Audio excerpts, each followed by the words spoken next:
Good afternoon, and it's extremely joy to meet you all here.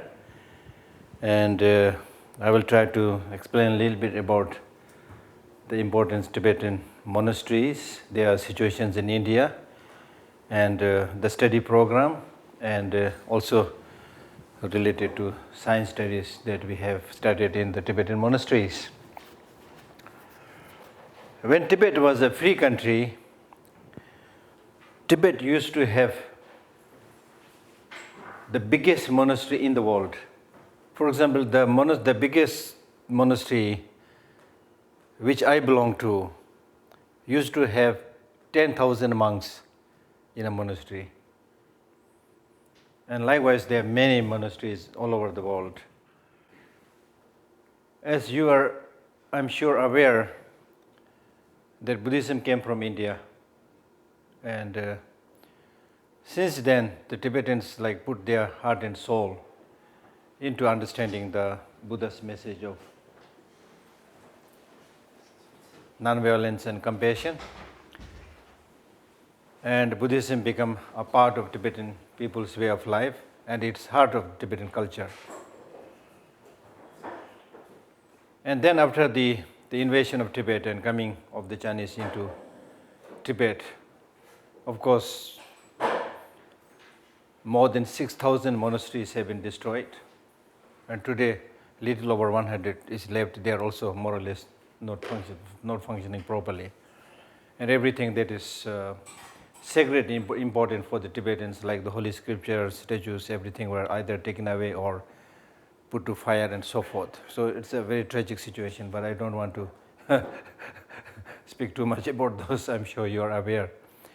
So anyway, so in Tibet itself, since 1959, there's hardly any opportunity to preserve Tibetan culture and religion and practice it, because the new master calls Tibetan culture a barbaric culture.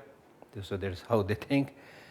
So then when we came into exile, luckily His Holiness the Dalai Lama was able to escape from Tibet, and not only that, most of the important heads of all the important Buddhist schools, they all managed to escape. So therefore, once again, we worked very hard to reestablish the monasteries, and particularly the studies, the process of studies that we used to have in Tibet. We tried to reestablish that in India, and now we are happy to say that we have successfully established it, and there is a proper study going on. But it took some time. In the beginning, we have some of the very senior educated monks who may be in their 50s, 60s, 70s, who managed to escape from Tibet. And then we have just the new novices, which we have to give the ordination and then give the training. So there's almost 20, 30 years gap. So the great risk and danger was how to bridge that gap and how to impart that knowledge that the great Tibetan teachers and masters have to the younger generation. So that was a huge problem. But despite problems of the Indian climate and heat, which Tibetans are not used because we came from roof of the mountain, it's a cold climate. But because of hard work and also the leadership of His Holiness Dalai Lama, and then after say around 15, 20 years, we were able to not only educate, but we are able to produce young scholars.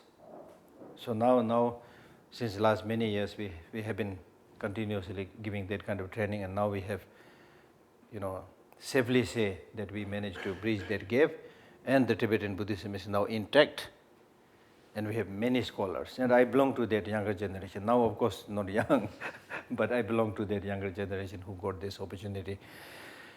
So therefore, even though Buddhism and its culture is very much in danger of complete extinction in Tibet itself, but in exile, particularly in India, and also some monasteries in Nepal, we managed to preserve our culture and, more importantly, Buddhism. So therefore, not only we were able to preserve that, and we were able to preserve it not in name and form, but in the spirit. Now, for example, if you ever happen to go, I'm sure you go to India, if you ever happen to go to India, and if you visit some of these monasteries in South India, so now some of these monasteries, they have like 3,000 monks, 2,000 monks studying for at least 15 to 20 years, almost like day and night, to do their Doctor of Divinity, which is like equivalent to a PhD. So therefore, it's a great news that not only we were able to preserve it now today, all over the world, there is a great interest about the Tibetan Buddhism, Buddhism in general, of course, particularly Tibetan Buddhism. And that's why, although from Tibet, from the side of the Tibetans, we are unable to make much initiative to go to different countries and to teach things like that, but at the invitation of people from different countries, now today we have, I don't know how many thousands of centers all over the world. And Tibetan Buddhism is taught in all the major universities, for example, in Europe and in America, in most of the major universities, like Virginia University or Madison University, so many big universities, Buddhism is being taught, and there are so many students who study Buddhism. And then in the place where I come from Dharamsala. Have you heard about Dharamsala? Have you heard? Sure. You heard about Dharamsala, not many. Okay, Dharamsala is in North India, and His Holiness the Dalai Lama lives there, and the Tibetan government in exile lives there, and I also live there. I run a small institute called Library of Tibetan Works and Archives, where many students all over the world come to study in my institute also. And we have, even right now, we have students from Russia, number of students from Russia. They come every year and study in the library. They study Tibetan language, Tibetan Buddhism, and so forth. So therefore,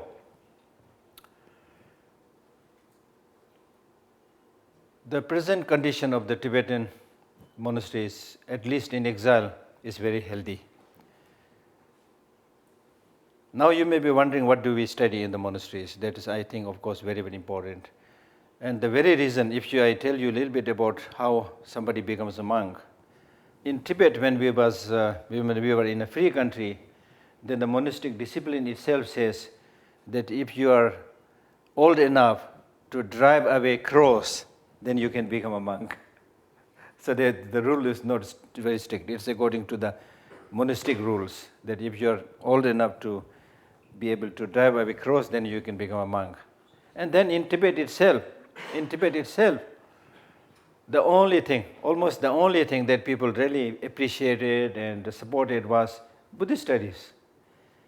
And Tibet, as you know, is a land completely surrounded by snow mountain and hardly have any contact with the rest of the world. And it is, the population is 6 million, and the land size, the geographical land size is bigger than the whole Western Europe. And with all the rich natural mineral resources intact for so many. Please come in. Please come in.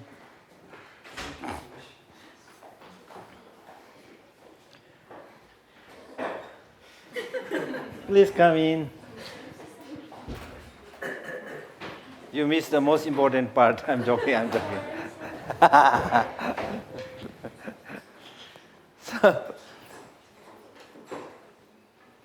So what I was saying was, in Tibet, it's a land surrounded by snow mountains and completely isolated.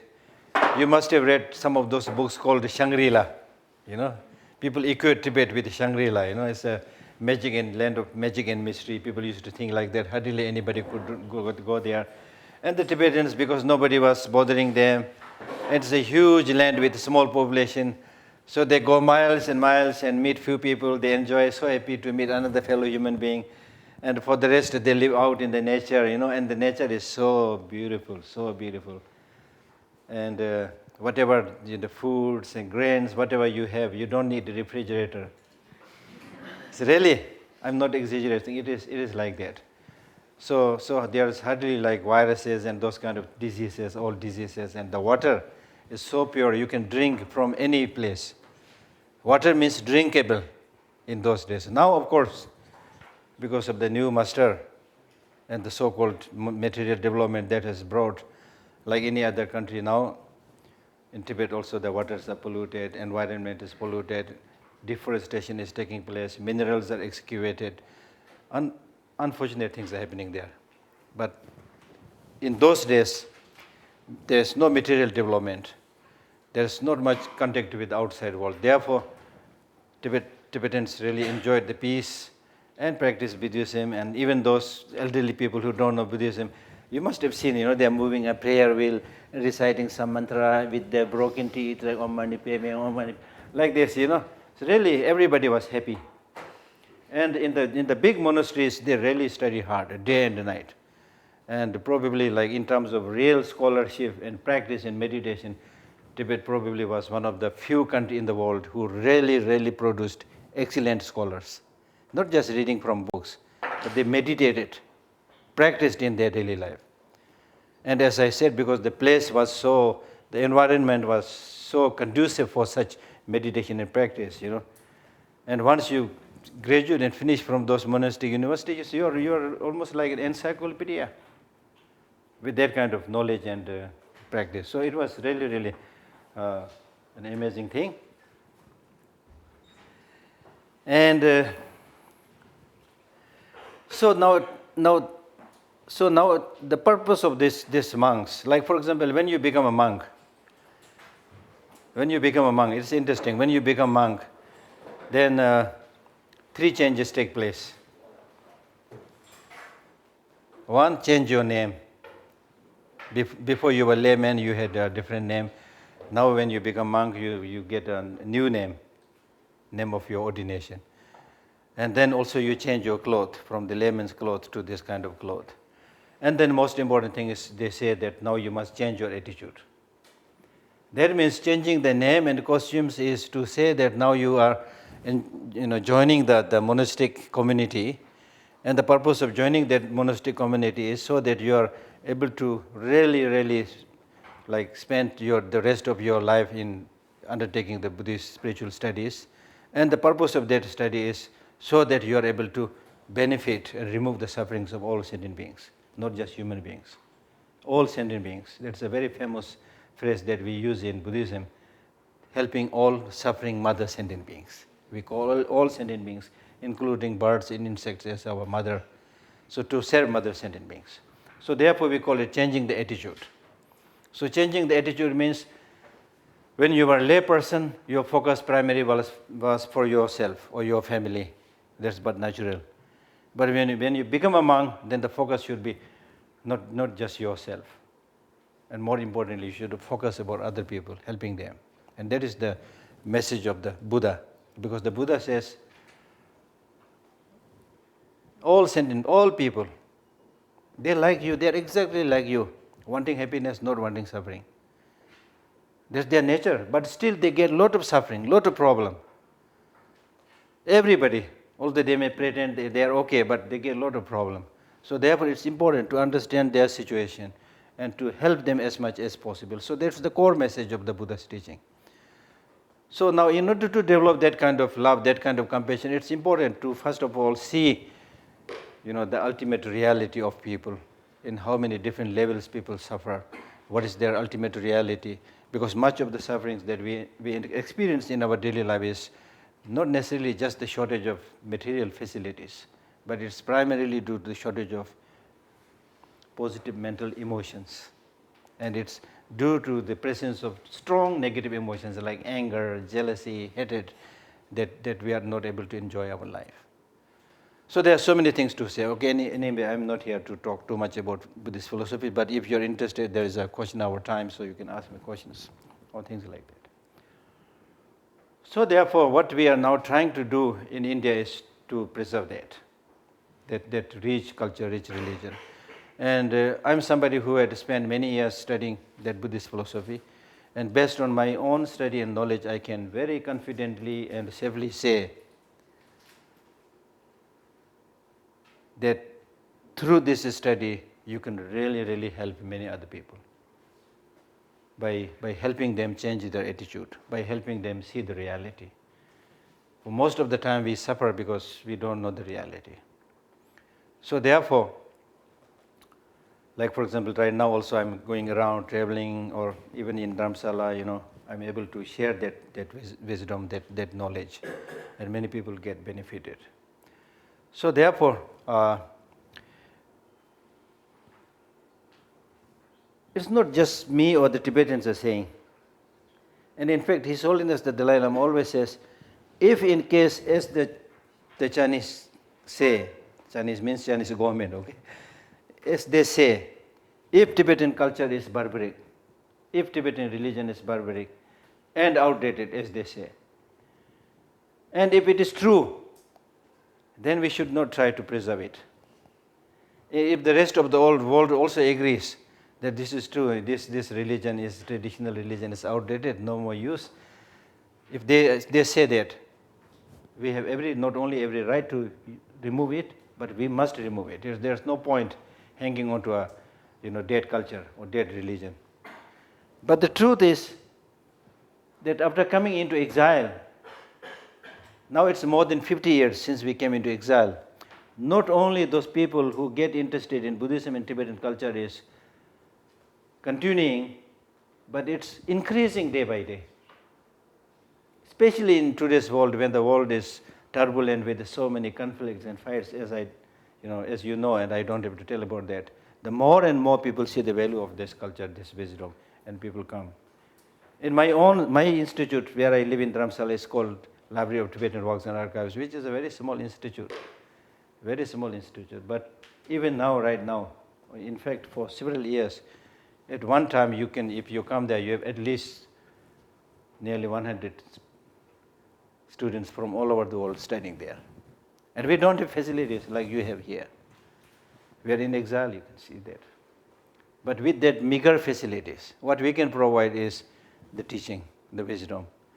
And because of this, students all over the world come to study there. And not only regular students, but also visiting students. For example, right now I have groups of students who are waiting to see me when I go back from Mexico and from other countries. So why I'm saying this? I'm saying this because what we are doing is we are trying to preserve a culture which is non-violent, which is compassionate, which has universal values, which is a world cultural heritage. So that's what we are trying to preserve in the Tibetan monasteries. So therefore, in the Tibetan monasteries, the monks normally they would get up around 5 every day, then wash their face and go to the temple and do their prayers. Big hall, they do the prayers. Then after their breakfast, then go to classes, then studying from their teacher. Then after that, they have to do the self-study, read many commentaries of the same text. Different scholars have written commentaries on the same text, so they have to compare and do a comparative study of all those texts. Then they have to memorize and also remember the meaning of those debates. And then they have to go to what is called as debating courtyard. They all go out in the courtyard of the monastery's assembly hall or just out in the garden. Then they would engage in debating. Do you know about Tibetan debating? This is really interesting, really interesting. You should one day come to Dharamsala and see. It's really interesting. I'll show you.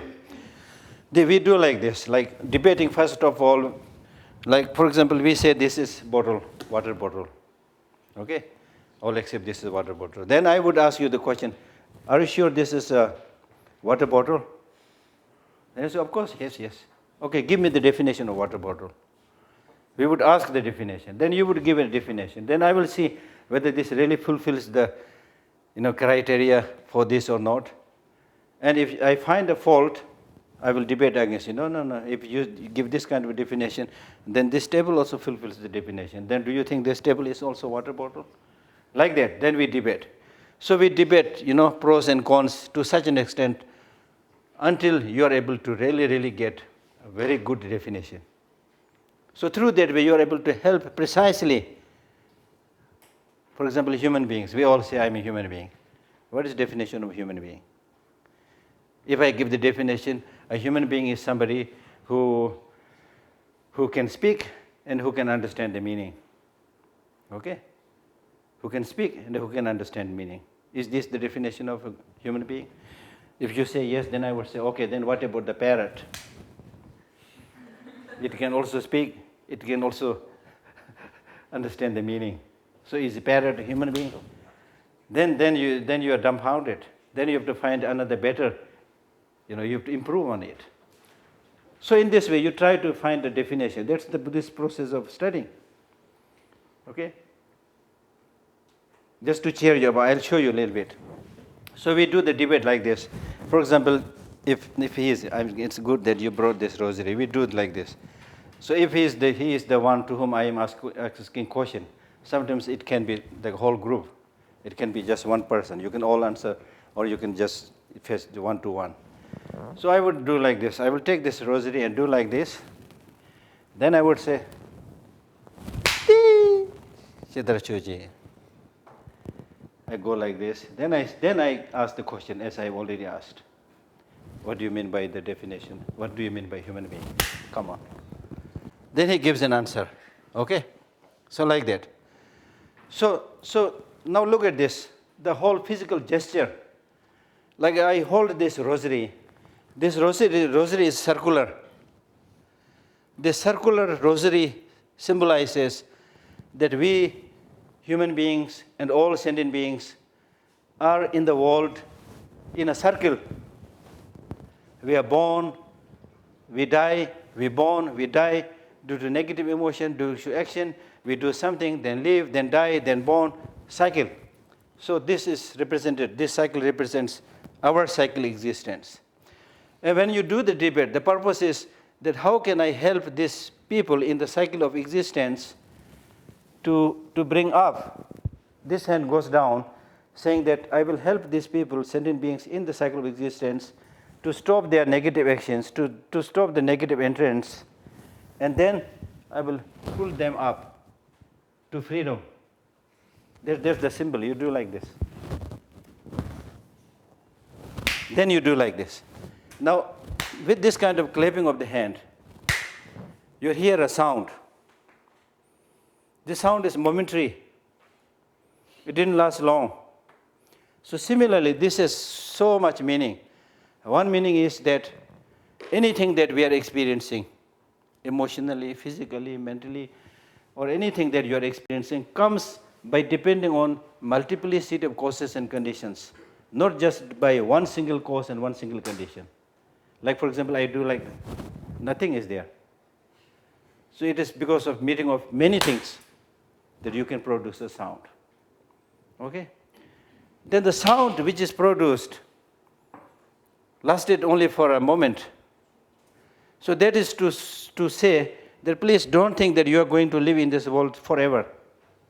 You are impermanent, you are transient. Your life is moving. Even now, since you entered the class, it has already, some time has already passed. So make the best use of your time, not just in study, but in helping others, in being good to others, because life is short. You cannot afford to do destructive, harmful activities. So even with these physical gestures, there are so many meanings like that. I cannot explain everything, we don't have time. So that is what we do in the monastic studies. Through this kind of debating and argument, we try to find out the real truth of the reality. Because there is a strong belief in Buddhism. In fact, Buddhism is not something that the Buddha invented. Buddhism is discovered by the Buddha. Discovered means it is already there in the nature. It is there in the law of nature. But because we pretended, we didn't look carefully, we don't see the law of nature. And therefore we live in a way which is against the law of nature. And therefore we suffer unnecessarily. Like for example, law of nature is, as I said, we are all impermanent. But do we think that we are impermanent? We will think I'll live forever. I'll study. After I finish my study, I'll get married. After I get married, I buy a car, I buy a nice house. And you plan to live forever, you see. So I'm not saying that, I'm not trying to say anything that is against your wish. But what I'm saying is, if you understand the reality, you'll get so much benefit from there, because you will then do those things which is in accordance with reality. For example, the another thing that the Buddha said was, everything is interconnected, interrelated. We are dependent upon each other. But ordinarily, if I ask you this question, are we all dependent upon each other? You will of course say, yes, yes sir. But that's not what we think in our normal, unquestioning mind. We will think, I can manage, Who is this man? I have no problem. You see? So you don't care much about other people. So therefore the Buddhist teaching says, no, you can't afford to do this, because look at the way you are born. When you are born, you're just totally helpless baby. For 6 months you are not able to even uplift your head. Forget about taking care of yourself. You're born crying in this world. So at that point of the time, how did you survive? You survived because of the unconditional love and care of a mother or whoever. And then finally, around the end of your life, when you become old, and then again when you are not able to take care of yourself, at that point of the time also, the most important thing that you need is somebody's genuine affection and love, not so much about money, not so much about fame, not so much about power. That's the reality. So this being the case, how can we afford to forget this unconditional love and affection in between, when we are a little bit young and okay? Okay, so I'm just giving you a hint, which I'm sure will be very, very important for you, because you're educated, talented young people who have bright future. So therefore, of course, you need to get all the good modern education. But at least it may be important or useful to pay some attention. I'm not asking anybody to become a Buddhist. That's not my job. Okay? All I'm saying is, there is a perennial truth. There is a universal message in the teaching of the Buddha, which if anybody shows attention, for example, he has shown attention, and I'm sure he's getting a lot of benefit. So therefore, you're also from this university? Yeah, so I'm also not saying that you should become monks and nuns. That's also I'm not saying. Please don't worry. Huh? But what I'm saying is, in today's world, it's really important to pay attention to the mind, not only to the body. Because at the end of the day, it's the mind that controls you, not your body. So the mind which is controlling is of negative type. It's 100% sure that you will have a lot of problems and difficulties in your life. So therefore, what is primarily taught in Buddhism is mind training, mind practice, mind training, how to do that. So there's a lengthy process there. So therefore, in the big Tibetan monasteries, we primarily study 5 major subjects. That is, one is Buddhist cosmology, about cosmology. And then we also, like in the cosmology, we like as we study in science, we even discuss and talk about the subtle particles and things like that. I mean, that's the discussion, not based on findings of like the science, using instrument, but through philosophical calculation. There is a lot of discussion about those things. And then there is a Buddhist epistemology. That means the process by which the mind perceives the object. What is the reality of the object? What are the natures of the mind? What are the mistaken states of the mind? What are the correct states of the mind? What are the deceptive states of the mind? And what are the negative emotions? What are the positive emotions? There's so many things. There's a whole universe of mind. So we studied about that. And then likewise we studied about the middle way philosophy, where we try to avoid the two extremes of total non-existence and absolute existence, so that you are able to see the things as they are. And then we have what we call as the monastic discipline. So there are subjects like that we study, which takes at least 15 years. A very rigorous study. Not only we study in the day, but those more serious students, they sometimes stay awake until 2 p.m. discussing and debating those very important points. So that's what we do in the Tibetan monasteries. And so today, at least in exile, I am happy to say that Buddhism is very much preserved. And now not only Tibetans, but so many other people come to study. And some of them have become monks and nuns, and who are also pursuing that study for many, many more years to come. Now, His Holiness Dalai Lama, as you might have heard about his name, that he is somebody who has a great vision. So therefore, even when he was a young boy, when he was in Tibet, he was very inquisitive, very curious about everything. And he used to just dismantle the watch and see what is inside, how it is functioning. He always tries to fix it and things like that. And then he went to Peking and saw those industries at that time. Then also India, he saw those times. And then later on, as soon as he came into exile, he started dialogue with science. And in the initial stage, it was his personal initiative, and he started having dialogue with some of the leading scientists. And then gradually, some years back, he said, originally I started it as my personal initiative. Now I want to involve the whole monastery to engage into this. And my institute, the Library of Tibetan Works and Archives, has been given the task of looking after teaching science to the monks in different monasteries. So we started that project in 1999, several years back. Now today I'm happy to say many of the major monasteries, they are studying modern science.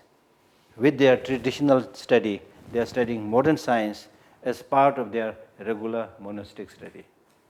And we also sent groups of monks, 6 at a time, after every 3 or 2 years, to Emory University in Atlanta to study science. And then they come back and teach other monks also. So the purpose of this is that how through Buddhist studies and scientific studies, how can we clearly tell people what is good for their physical health, what is good for their mental health. That's purpose. It is not to use science and then try to make more Buddhists in the world. No. The purpose is, because science focuses more on material things, as you can see clearly, it is primarily based on physics, which is more or less a material thing, which is more or less to do with the physical well-being or related to the physical entity. But Buddhism is primarily related to the mind. Okay, so there is a lot to learn from Buddhism as far as the mind is concerned, and there is of course a lot to learn from science as far as the physical entity is concerned. So together, if we take the best of the knowledge from these two wisdoms, two traditions, we'll be in a much better position to contribute towards the holistic health of the body and mind of everybody. So that is our goal, that is our initiative. Okay? So therefore, His Holiness started several 20 years back, the Mind Life Conference, which is based in Boston. And there is a Mind Life organization, and they organize almost every year 2 conferences, one somewhere in America lasting for 2-3 days, and one mostly in India lasting for 5 days, where His Holiness the Dalai Lama and many top Buddhist scholars will come, and also many top science scholars, primarily from America, they come and we discuss for 5 days. So the next Mind Life Conference will be in a monastery, South Indian monastery, in December, where I will also be going there. And not only that, we are organizing such kind of dialogue between scientists and Buddhists, like we are organizing one in October on emptiness and quantum mechanics, which is organized by my institution. Then we are having another one in one of the biggest Indian university, Jawaharlal Nehru University, again on quantum physics and Madhyamika. So things like that. So therefore, what we are trying to say is that not only Buddhism is, some people don't want to call it Buddhism as a religion. They want to call it as a science of mind or art of living. So even if you call it religion, I don't think there is any problem. In terms of the messages, there are a lot of messages that is similar to the messages given by other religions. So therefore, what I'm really trying to say is not only what Buddha taught was in accordance with the reality, but at this point of the time, it is important to show that wisdom and knowledge for the benefit of others, to offer that knowledge to others so that they derive benefit. As in today's world, in most of the universities, we have interdisciplinary studies. I think that's very, very wise and very, very important. So therefore, I'm definite there is nothing new to you, but because you are obsessed with so many other things, it may be difficult to pay attention to everything. So there will definitely be things that you did not get opportunity to listen to. So therefore, I'm glad that you showed this interest and you invited me to say a few things. So I said a few things. I'm going on a holiday now. I'm free. I'm done now. Okay. So now questions, if you have questions, please. Any questions? It doesn't have to be like big question or difficult question. Anything, yeah. Do you have female students? Yes. The female students are called nuns. So they have nunneries. Of course, we are not supposed to live together. They have their separate nunneries, yeah. I mean, if you are talking about monks and nuns. If you are talking about just students, then of course in my institute we have everybody, men, women, nun, monks, whoever. My institute is not a monastery. So there everybody can come and study. Yes? How is it possible to find an internal peace? Internal peace. Very good, very good.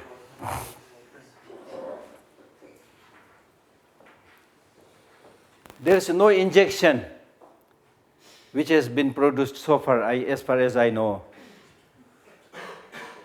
which you can use and then get, not temporary, but because what we want is, this is interesting. In many of my talks, I've always asked this question to people, do you want happiness and peace?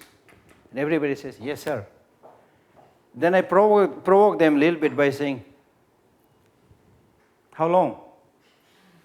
See? Just as you are doing, then everybody laugh. That's to say that, no, it's not for a few days. As long as possible. So that wish to have long-lasting peace and happiness is there with us, with all of us. It's not learned from any religion. This is not taught to us by our parents. It's the way we are.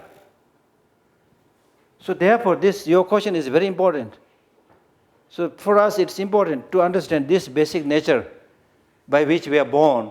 And if it is the long-lasting peace and happiness that you want, then it's very important to answer this question. By what method can you give this long-lasting peace and happiness? From money? Money is important, of course. But you think carefully. From money? From name and fame? Important. But long-lasting peace and happiness? Impossible. From a beautiful wife or nice husband? Important. But impossible to give you the long-lasting peace and happiness. So therefore, as you rightly asked, the long-lasting peace and happiness can be obtained by transforming one's way of thinking, by changing one's perspective, by changing one's mental outlook. That means to cultivate a mental outlook, a perspective that is true to the law of nature, that is in harmony with the law of nature. Because if you live in harmony with the law of nature, you will flourish, you will survive. If you go against it, you will crumble, you will fail. So therefore, just to directly answer your question, the one that disturbs, that really disturbs our peace is not other people. It's your own emotion, negative emotion. There's so many negative emotions like anger, jealousy, hatred, negative competition, so many negative emotions. Even if you don't use religion, you just think it for yourself. For example, anger. Is there anybody in this class who will say that on a particular day I got angry, therefore I enjoyed the day? Is there anybody who would say that? On such and such particular day I got angry, so I really enjoyed that day. Is there anybody? Huh? Is there anybody who enjoy when they get angry? You need to think about these things. Then look, what happens when you get angry? You become ugly. Do you want to become ugly? Normally, like we put on nice clothes, do a lot of makeup, then also some jewelry and golden ornament. After putting all this, then you get angry. You don't look beautiful. You don't look handsome. It makes you ugly. Then when you get angry, you get headache. Your blood pressure increases. You say all nasty words. Because when you are angry, you become mad. So I'm saying, do you want to become mad? So that's what is taught in Buddhism. That you should yourself, not just listening to Buddha or the Dalai Lama, you should yourself, for your own benefit, see carefully in a relaxed attitude. For example, be fair with anger. Don't say anger is bad right from the beginning. Be fair with anger and do an experiment. What did you do when you were angry? I mean, not at one time, but I'm sure we all get angry many times. So on all these occasions, was it really good? So normally I give a homework. So I can give you a homework also. Like for example, with these negative emotions. For example, you write anger, then all those occasions when you get angry, give them marks. If it is positive, okay, 1 number. Negative, 1 number. Then see who scores most. And you will find that the negative, destructive result will be the one which will score more numbers. Similarly, greed. Greed, lack of satisfaction. It's obvious to all of us that we are now destroying the whole planet because of greed. Mahatma Gandhi said there is enough for everybody's need, but not enough for everybody's greed. The result we can all see. So like that, I don't want to take much of your time just to answer this, but what I'm saying is if you really want peace and happiness, you need to increase the positive emotions like unconditional love, compassion, patience, tolerance, forgiveness, wisdom. This you need to cherish. Make more friendship with them. Then with the negative emotions, distance yourself. Then you will be, if not perfectly happy, but you will be happier. Okay? Yes? Any other questions? Yeah. Yeah. First of all, I would like to thank you. It was a great pleasure for me, and I believe for other students, to listen to your lecture. Yeah. I have 2 questions for Yeah. you. Yeah. The first one is more practical. Yeah. Do you or your institution cooperate with such international organizations which do a lot to preserve our cultural heritage, UNESCO, for example? Do you cooperate with them? We are happy to cooperate with anybody. But as I told you, we are a refugee community. Our institutions are small. We don't have the great many facilities to provide. So sometimes some university come and then we want to do some collaboration. They want our wisdom. But when they see the facility, then they just keep quiet, you see. I'm telling you the truth. So when somebody says, we want to collaborate, I say, are you sure? Are you sure? If you are really looking for wisdom and knowledge, we can help you with that. But if you're looking for material comfort, like exchange with other universities, we don't have. So please don't bother me, just get lost. I say almost like that, you know. Not so rude, but I'm almost like that, to be honest. But we do have, like, for example, small exchange programs.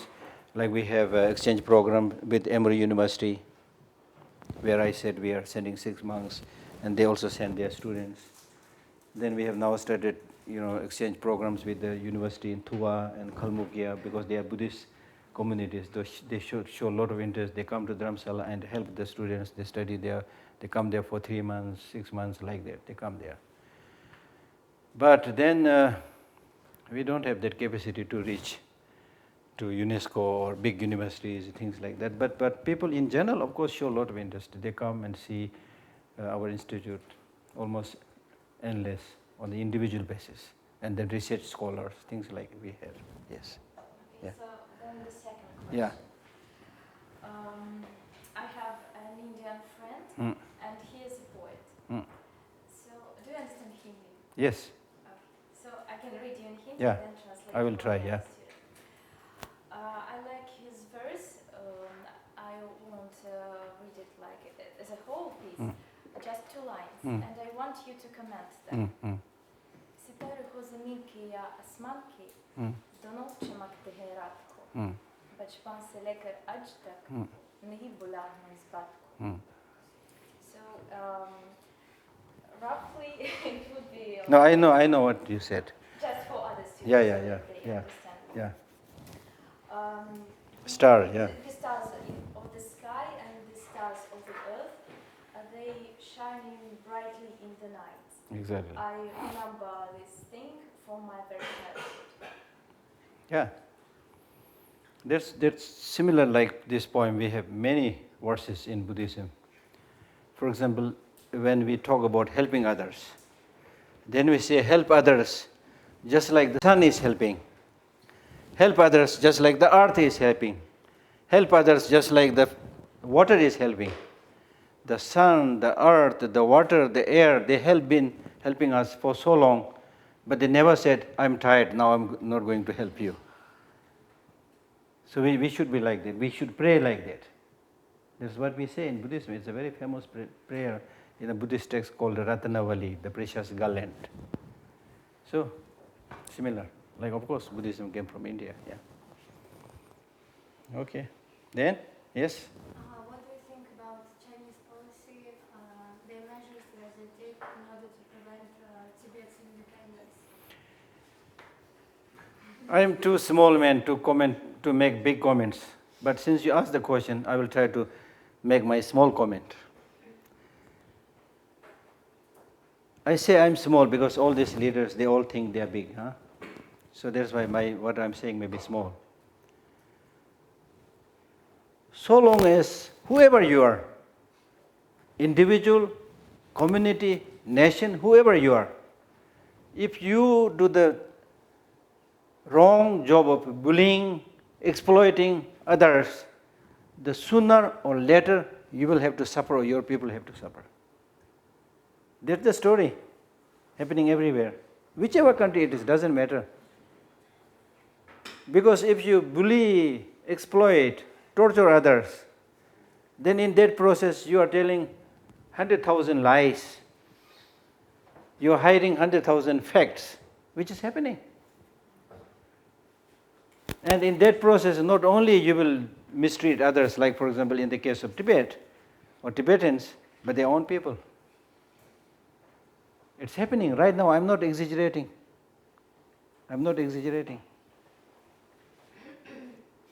So therefore, you cannot lead a life of duplicity. On one stage, you go and say, oh, you're a leader of a big country, you go like this. And then behind, in your own country, people are suffering. It's happening everywhere, not China only. So that doesn't work in the long run. It doesn't work in the long run. Of course, your country has to be powerful. Your country should be able to defend itself. Of course, that is your right. But more than that, simply destroying other people, destroying other nations, misusing your power. And in fact, I'm glad that you raised this question. You see, one of the greatest menace threat that I see today in the world is this unchecked accumulation of destructive nuclear weapons. I wish that we all one day manage to completely destroy this awful destructive nuclear weapons. Then we can only live in harmony. And then even if there is a fighting, it will be shooting few guns, and you can really test your bravery. Now you can't even test your bravery. You say you are very brave, then somebody throws a nuclear bomb on you. How can you test your bravery, you see?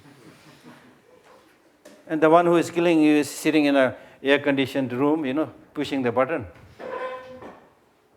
It's nonsense. Doesn't make any sense to me, really. But as I said, I'm such a small man, making big comment may not be suitable. But that's really what I think. But whatever be the case, we should really, like you also have a responsibility, we should really try to denuclearize.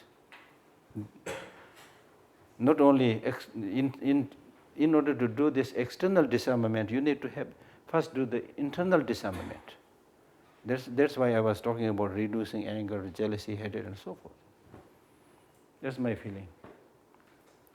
Any other questions?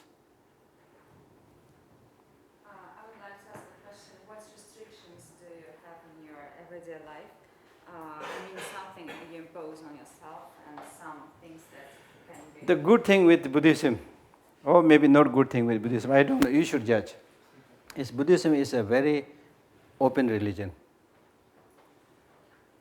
Of course, there are certain rules and regulations that you need to preserve. If you are a monk, you have rules and regulations, things like that. Apart from that, like as I was saying, then now when we got this opportunity to study science, we immediately jump to study the best out of it.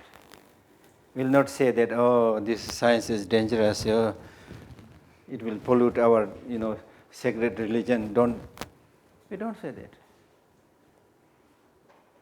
So therefore, even in terms of dietary system, food, Buddha did not say you should become vegetarian.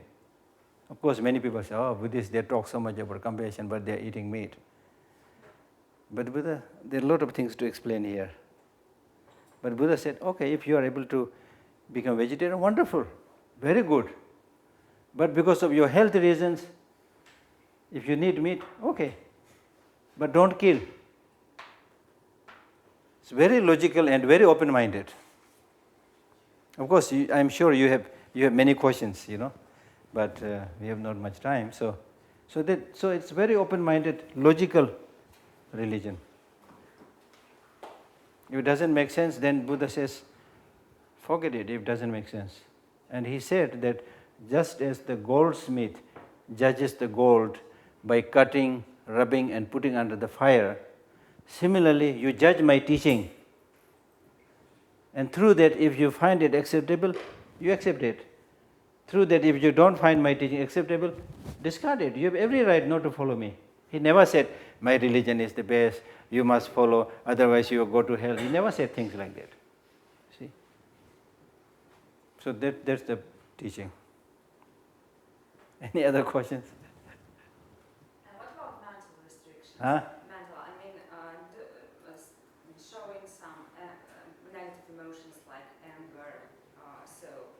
Monks try not to... No, for example, the Buddha says, anger, jealousy, hatred, this is a part of our life. It is there. You cannot just, with one push button, you cannot just get rid of all of them. But he's saying that it is not enough to say that it is there with you. You cannot say that everything that is there with you is not necessarily good. So therefore you should see those things that you have, which ones are good, which ones are bad. Those that is bad, it will harm you, it will make you suffer. So reduce them, eliminate them. So therefore anger, jealousy, negative competition, they are not good. Reduce them. Even if you are unable to remove them completely, but reduce them, you will be happier. The positive emotions, you should increase them. But this is also important because normally we tend to glorify whatever we have, thinking that, oh, this is my part, so it should be good. This is human tendency. But Buddha says no. Use your common sense. Common sense, common experience, and then today probably scientific findings. Consult them and see whether it's useful or not.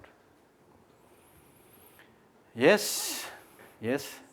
Thank you very much for your wonderful speech. I wanted to ask you a question. Yeah. How is suicide and suicide is treated in Buddhism?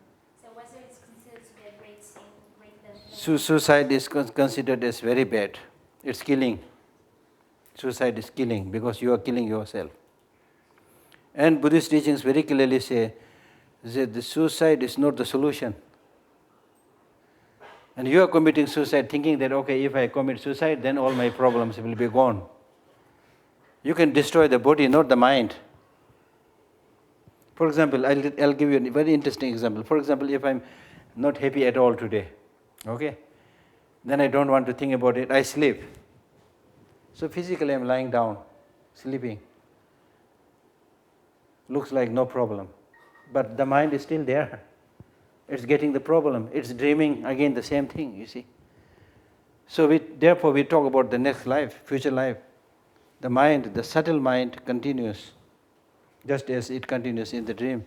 Even when we are physically more or less, dead, we are sleeping, probably snoring.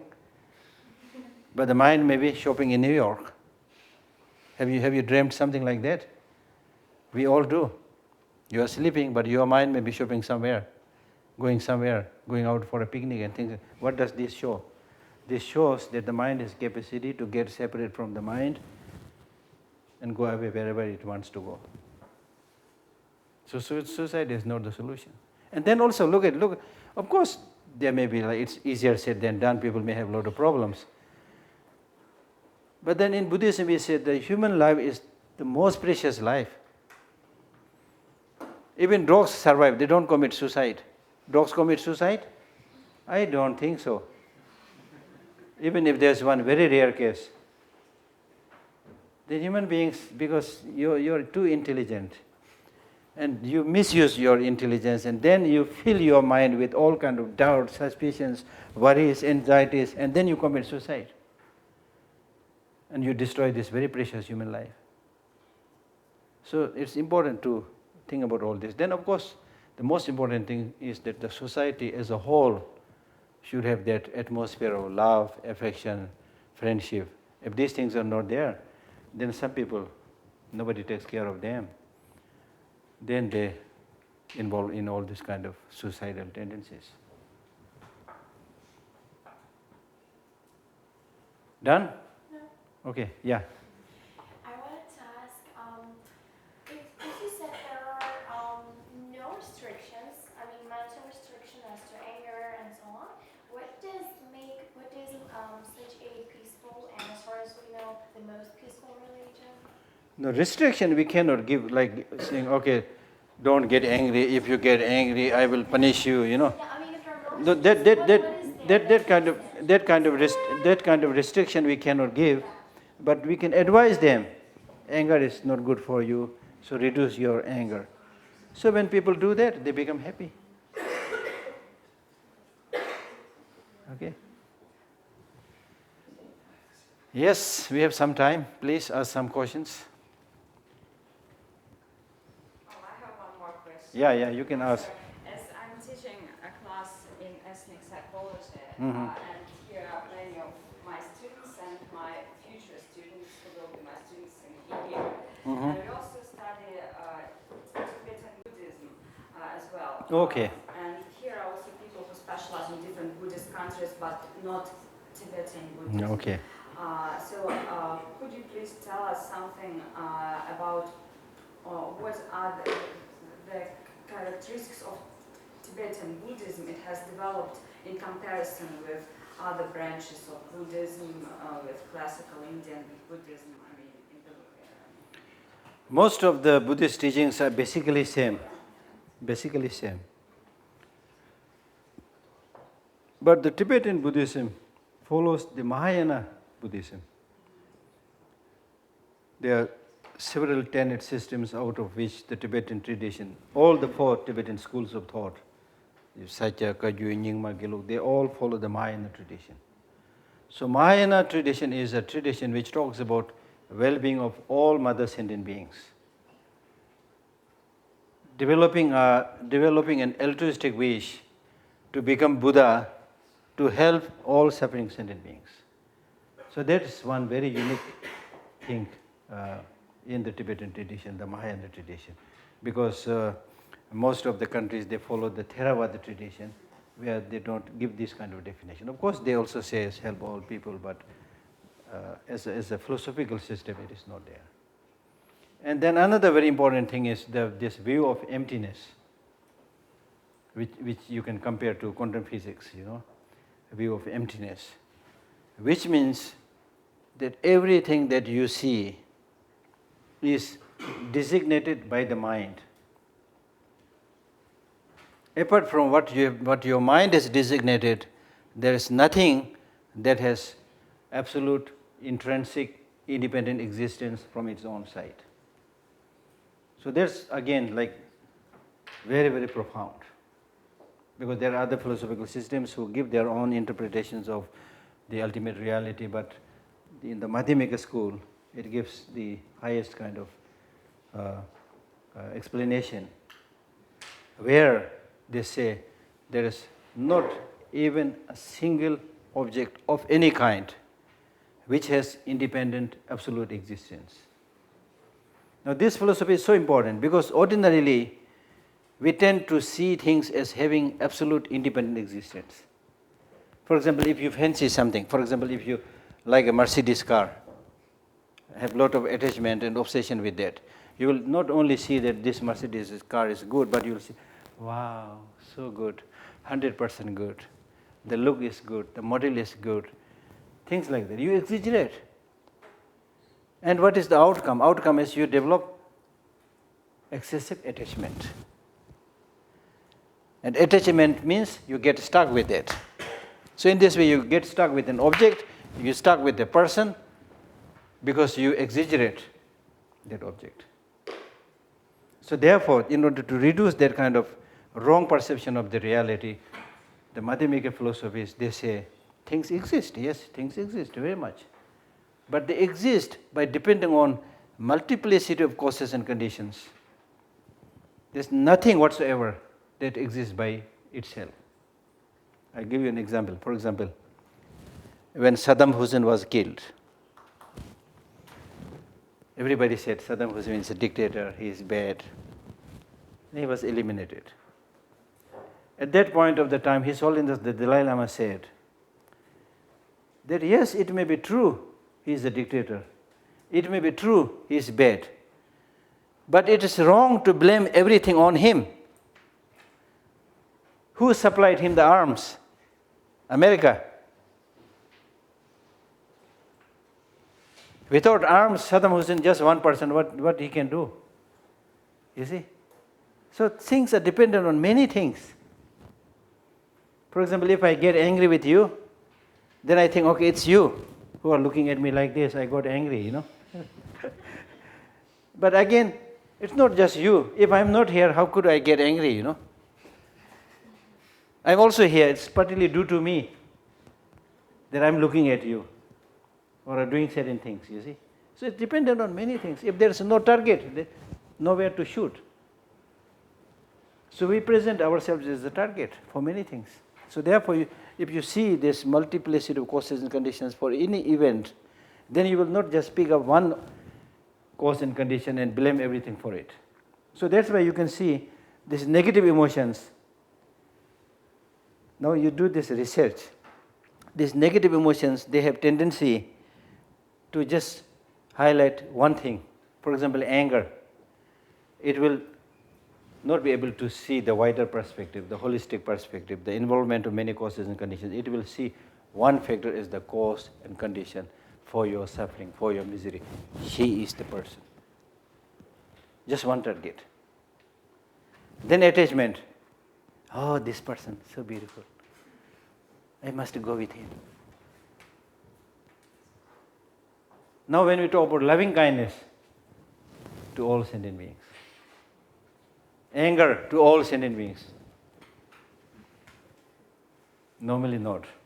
It has to have a target. So therefore this shows this, all these negative emotions, they are narrow-minded. So because of their narrow-mindedness, if you develop these negative emotions, it will constrict you. It will suffocate you. This is what you actually feel when you develop these negative emotions. But when you develop these positive emotions, it's liberating. When you develop, for example, compassion, you open your inner door, you smile. So that's the difference. Okay? Yes, please. I want to ask you additional question. Yeah.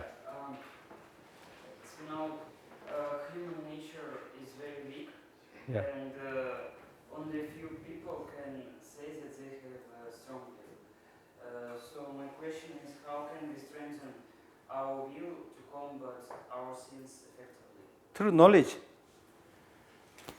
You have the power. You have the power. You can do. But we are not using the power in the right, especially in the right direction. We are using it in the wrong direction. So therefore, you need to first of all you need to know how destructive this is, how constructive this is. And once you gain that knowledge that this is really important, this is constructive, and then you should make the effort to cultivate it.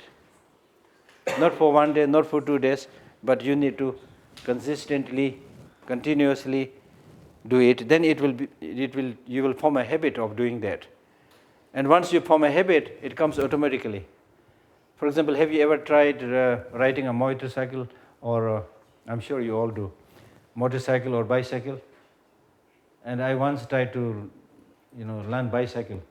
So in the beginning, because my mind is more than the physical body, your mind is not ready. So when you think a little bit, you fall, you see.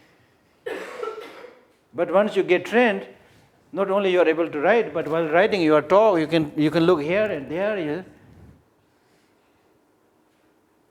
So it's a question of training. Once you get trained in it, it comes automatically to you, no problem. So training is, forming the habit is very important.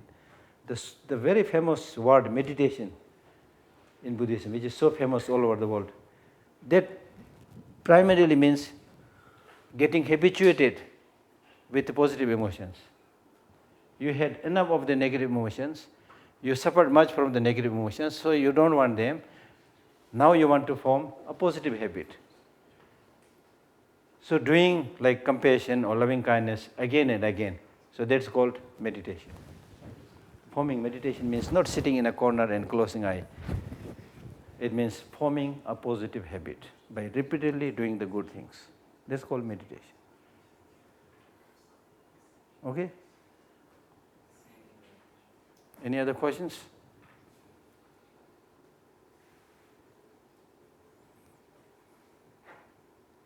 Any question? No question? No problem. So let's stop there then. Okay, thank you. Thank you very much.